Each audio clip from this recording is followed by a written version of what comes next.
আসসালামু আলাইকুম। আশা করি আপনারা সবাই অনেক ভালো আছেন। আজকে আমরা কথা বলতে যাচ্ছি কানাডার ভিজিট ভিসা নিয়ে। কানাডার ভিজিট ভিসা নিয়ে আরও একটি সুবর্ণ সুযোগ আসছে। আপনারা জানেন 2026 সালে ফিফা ওয়ার্ল্ড কাপ শুরু হতে যাচ্ছে কানাডাতে।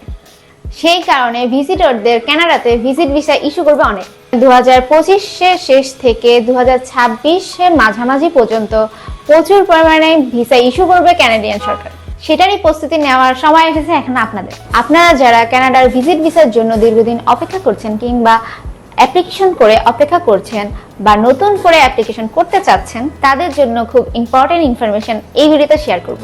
আপনার ট্রাভেল আইটিনারি প্ল্যানটা কিভাবে সাজালে ভিসাটা নিশ্চিত হবে সেই সম্পর্কে পুরো বিস্তারিত থাকবে আজকের এই ভিডিওতে। ভিজিট ভিসার জন্য ট্রাভেল প্ল্যানটা খুবই ইম্পর্টেন্ট। তাই প্ল্যান তৈরির ক্ষেত্রে আপনি কোন কোন জায়গায় ভিজিট করবেন সেটা বাস্তবতার সাথে মিল থাকতে হবে। কারণ যে ভিসা অফিসারটা আপনার এই ট্যুর প্ল্যানটা দেখবে, সে যেন বুঝতে পারে আপনার ট্রাভেলের সময় এক জায়গা থেকে অন্য জায়গায় যেতে যে পরিমাণে সময় লাগে সেটা যেন উল্লেখ থাকে আপনার ট্রাভেল আইটিনারি। আপনার কোনো মন গড়া প্ল্যান করলে একদমই হবে না। বাস্তবের সাথে মিল রেখে আপনার প্ল্যানটি করতে হবে, তা না হলে আপনার ভিসাটা রিজেক্ট হতে পারে।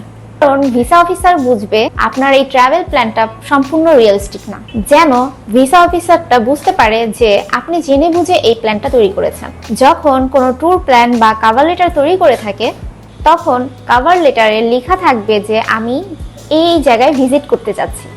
কিন্তু কোনো প্ল্যান ছাড়া যদি কেউ কভার লেটার তৈরি করে থাকে, যারা অ্যাপ্লাই করে তাদের কাছে কিছু ফরম্যাট থাকে, সেই একই ফরম্যাট ধরে অ্যাপ্লিকেন্টদের জন্য বারবার অ্যাপ্লিকেশন করে। এটা কিন্তু রিজেক্ট হওয়ার বড় একটি কারণ। সেই কারণে আপনাদের জন্য কভার লেটার এবং ট্যুর প্ল্যানটা অনেক ইম্পর্টেন্ট। চিন্তা করতে হবে আপনারা কখন কানাডায় ভিজিট করছেন, কোন জায়গায় কতদিন থাকছেন এবং কি কি পপুলার জায়গাগুলো রয়েছে।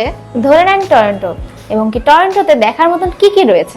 ধরে নেন টরন্টোতে 20টার মতন স্পট রয়েছে, তা দেখতে আপনার 3 থেকে 4 দিনের মতন সময় লাগবে। এরপর ধরেন টরন্টোর কাছাকাছি কি রয়েছে, যেমন নায়াগ্রা ফলস, ওখানে 2 দিন থেকে আপনি নায়াগ্রা ফলসটা দেখতে পারেন। এটা ডিপেন্ড করবে আপনার ভিসার পিরিয়ডটা কত দিনের। এর উপরে ডিপেন্ড করে আপনি নায়াগ্রা ফলসে থাকবেন কিনা থাকবেন না চলে আসবেন। তো আমি যেটা বলতে যাচ্ছি, আপনার কভার লেটারে আপনি কোন কোন জায়গায় যাচ্ছেন সেটা উল্লেখ থাকতে হবে। স্পেসিফিক আপনি ট্যুরিস্ট হিসেবে যাচ্ছেন, সেখানে আপনার ট্যুর প্ল্যানটা অনেক ইম্পর্টেন্ট। তার জন্য জানতে হবে কানাডার কোন সময়ে কখন কি ওয়েদার থাকে। তার কারণে কানাডার কখন কি ওয়েদার থাকে সেই সম্পর্কে জেনে আপনার কানাডার জন্য ভিজিট করতে হবে।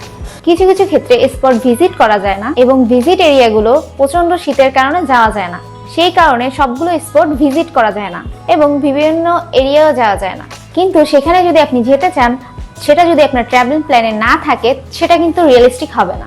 কিন্তু সেই সময়ে যদি সেই বরফে ঢাকা স্থানগুলো যদি ভিজিট করতে চান, তাহলে কিন্তু এই প্ল্যানটা রিয়েলিস্টিক হলো না। সেই কারণে আপনাদের ট্রাভেল প্ল্যানটা বুঝে শুনে করতে হবে এবং কভার লেটারে স্পষ্টভাবে ধারণা দিতে হবে এবং আপনি কি কারণে যাবেন, কোথায় কোথায় যাবেন এবং কতদিন থাকবেন। টরন্টো সিটি হল, টরন্টো আর্ট গ্যালারি রয়েছে, টরন্টো জু, কেনসিংটন মার্কেট, এগুলো ভিজিট করতে পারবেন। এর বাইরে আপনাদের সেই বিখ্যাত নায়াগ্রা ফলস, আর আপনারা যদি টরন্টো থেকে যান তাহলে অবশ্যই নায়াগ্রা ফলস ঘুরে যাবেন।